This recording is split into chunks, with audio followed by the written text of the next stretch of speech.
Hey there, my friend. Welcome to today's episode. This is Dr. Anthony Balduzzi. I'm the founder here at the Fit Father Project and the Fit Mother Project. And today's episode is all about breaking up with your scale.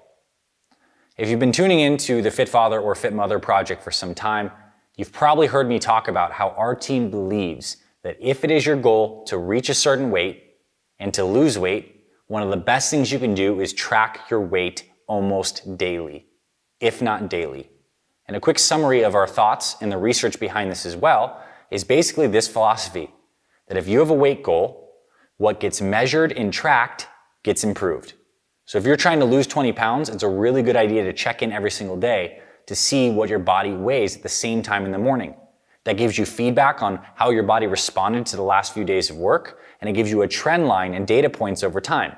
And the goal is not to see you lose weight every single day. It doesn't work like that. You probably know it doesn't work like that. What happens is you might lose a pound here, gain a couple back, then you drop a couple, but the net trend you want to see is over the course of 7 days, you're down 1 to 2 to 3 pounds. Or over the course of a month, as you start to lose more weight and weight loss slows, you're down the 1 to 2 to 3 pounds. You're looking for trend lines and you're looking for feedback loops. At a certain point though in your journey, when you get very close to your goal weight, or if you finally reach your goal weight, that scale ends up having a different relationship and importance in your journey moving forward. It can be something, if you really are the type of person who's more data analytical and you like to get those daily check-ins, the scale then becomes maybe guardrails, where you know I'm at my goal weight of 200 pounds, and if I see myself creeping up to 202, 203, then I know I need to tighten things up a little bit. So it's a feedback loop. But what ultimately happens is you need to make sure that you don't get tied up in the numbers too much once you've reached your goal. Because as you're going through the journey, you're seeing a lot of movement in the scale, but there's going to be a point where the movement slows down. As our bodies get closer to our goal weight, the rate at which we lose weight slows down. So we need to break up with the scale in the sense of we need to find new ways to engage ourselves in tracking our daily progress. The scale may continue to be a daily thing for you, or it can turn into a weekly thing for you, or you throw it out entirely. But if you do throw it out, what we do need to make sure is that you substitute something else in. So things to help you track your daily progress. What is your performance on your workouts? How much weight did you use? How much time did it take you?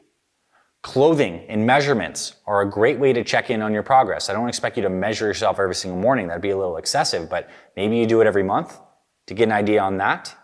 You can also check in on subjective well-being. Keep a journal. See how you're feeling. The point here is this.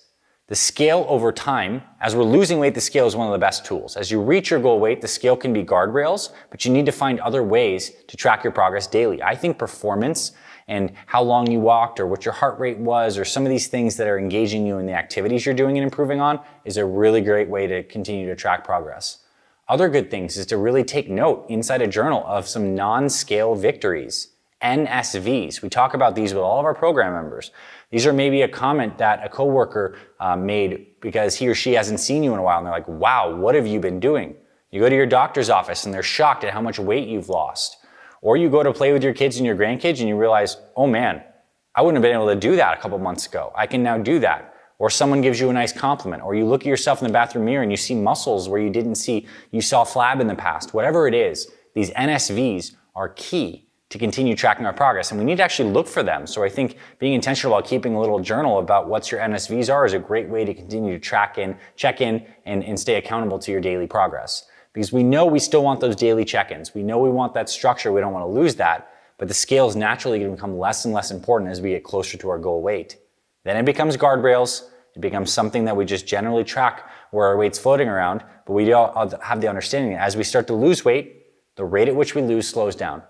We can't have the scale be turned from some positive tool that's giving us feedback and accountability into some punitive tool that we're like really frustrated, right? So this is going to be unique to each of our personalities. We got to kind of figure out what our relationship is, but I'll tell you this, there's many ways to break up with your scale. That doesn't mean throwing it out completely necessarily, but it does mean you're tracking your progress in other dimensions and not just getting fixated on this idea of weight. You can be tracking your body fat. Maybe you go get a DEXA scan, which actually scans your body and shows you your exact fat mass versus bone and free muscle mass. Cool ideas. Many ways to track. Scale is one of them. Very good when you're trying to reach the goal weight. Once you get there, you need to have a more holistic approach to tracking your progress over time. That's going to keep you more engaged. It's going to help you be more successful. It's going to make this journey fun, not a drag. Because when it's fun, you'll sustain it. And the joy and exuberance that you have with your routine, because you're actually loving how this new healthy lifestyle is going to rub off on your friends and family. So we're making more fit fathers and fit mothers, also for fit friends, fit families, fit pets, whatever it is. You being better and you being happier and you being engaged is going to help all those around you. I think that's amazing. So you could break up with your scale, use some of the tips in today's episode. Thanks for being here, my friend. Hope you found this valuable. I'll check you in the future episodes. I'll talk to you very soon. FitFatherProject.com